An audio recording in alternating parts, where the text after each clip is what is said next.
Rev up your engines!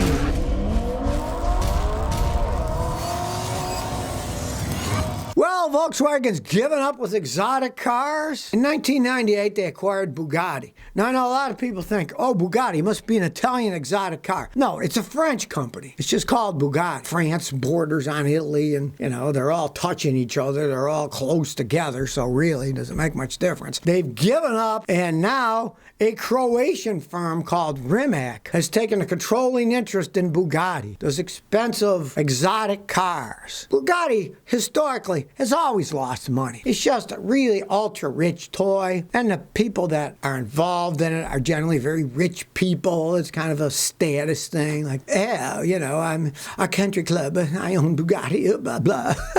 But Volkswagen's finally given up with it. I guess they said enough is enough of losing money building these exotic cars that hardly anybody wants to buy anymore anyways. And now the Croatians have them. I guess they're trying to build their status up in Croatia, right?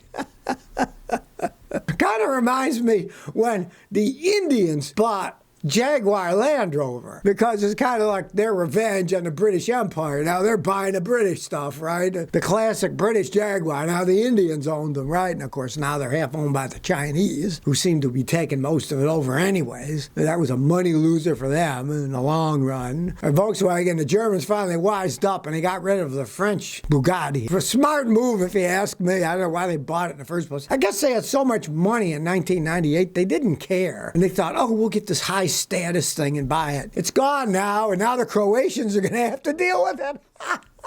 Jimmy Valdez Jr. says, Scotty, what pickup truck would you recommend? I want a diesel. I'm not sure a Ford is reliable. I want to be able to tow 13,000 pounds and it'd be reliable. Well, you know, unfortunately, sadly, but true, you're kind of stuck between a rock and a hard place. I had a long conversation with a customer the other day. He got a GMC 3500 diesel and it's been a rolling pile of crap. He bought it used with 200,000 miles. It's falling apart. And he said I was going to get a Ford, but I had a Ford before, and it broke down all the time. And he hated the Chryslers because they fall apart, too. You're kind of stuck. In the good old days of diesels, you go back 25, 30 years, you could get a Ram diesel that had a Cummins. You could get a Ford diesel, and they were really dependable, pretty well made, but recently their quality's been going downhill. Sad but true. The problem with the big diesels are, when they break, hardly anybody knows how to fix them, and the guys that do charge up the wazoo. You're going to pay a fortune. There's the guy with that GM 3500, he had to have the pump changed. It was $1,400 labor, and the pump was $1,000. So they're very expensive to repair. Realize that. Maybe you don't want a diesel. You might just want like a Ford with a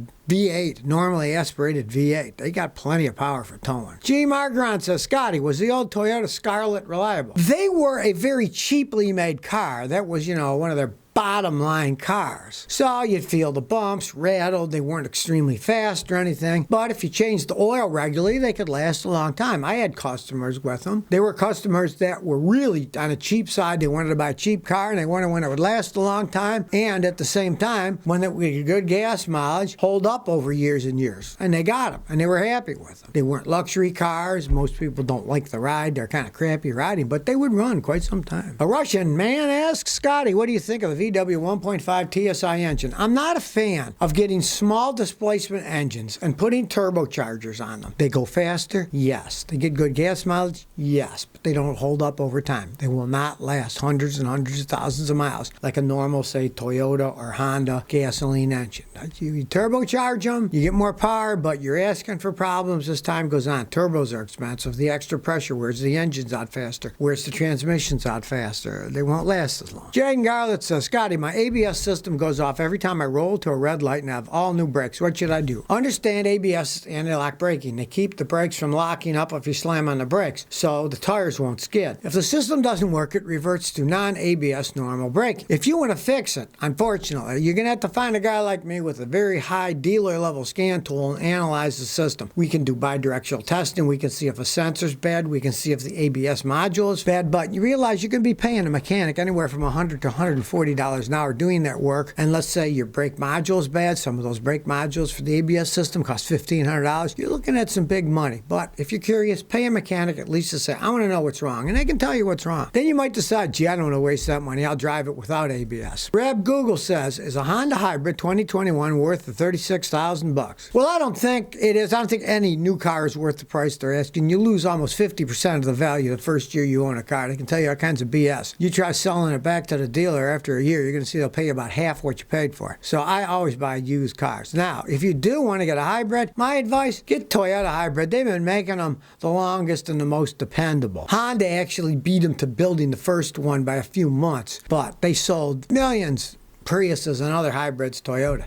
Honda's sold a handful of hybrids. I wouldn't want a hybrid myself anyways. Too much technology. You pay all that extra money, and when they break, they cost a fortune to fix. It's not my cup of tea. You too, says Scotty. Does the fuel or refrigerant consumption increase when decreasing the temperature setting on the AC? Okay. Well, it has nothing to do with it. Your refrigerant's a sealed system. It doesn't matter if it's on medium or cold. It's not going to disappear. It doesn't have anything to do with that. Now, as for fuel consumption, a tiny bit if you turn it up higher to make it blow more and make the thermostat at a lower temperature so it'll try to make it cold. But it's not that big of a deal. Understand that if you're driving at highway speeds, rolling the windows down creates enough extra wind resistance that you'll get tiny loss of gas mileage as you will if you turn the AC on and roll the windows up. It's not that much, really. It's Yoro, says Scotty. How do I know if my brake disc is bad? Okay, here in the United States, we call them brake rotors. That's the part that the brake pads squeeze. If they're warped, when you hit the brakes going 60 and hit the brakes hard, the steering wheel will shake. That means the front rotors are warped. They're warped, it makes the steering wheel shake. Let's say it's the back rotors that are warped. If you're going 60 and you hit the brakes hard, then your pedal will vibrate because the rear ones being warped will make your brake pedal vibrate. It won't make the steering wheel vibrate, but it'll make the pedal vibrate. And if you hear horrible gouging noises and you see they're all gouged up, you know you need new ones then. That's kind of obvious. B3 Outdoors says, I drive a Lexus GX 470. How often should the drivetrain be greased? Well, you know, most of the modern cars have no grease fittings on them. But if you've got an oddball one that has grease fittings on the drivetrain, grease it every time you change your oil and filter. That's what we used to do in the old days. In the 60s, when I was a young mechanic, when we changed the oil and filter on customers' cars, we had a giant pneumatic air gun, came from the sky, and it had pressurized grease, and we'd grease all the couplings. So if you do have any, every time you change the oil and filter is a good idea. Rudy Getz says, would using a clear coat pen look better after using a paint pen for paint chips, or would it make the repair more noticeable? Depends on how good you are at using.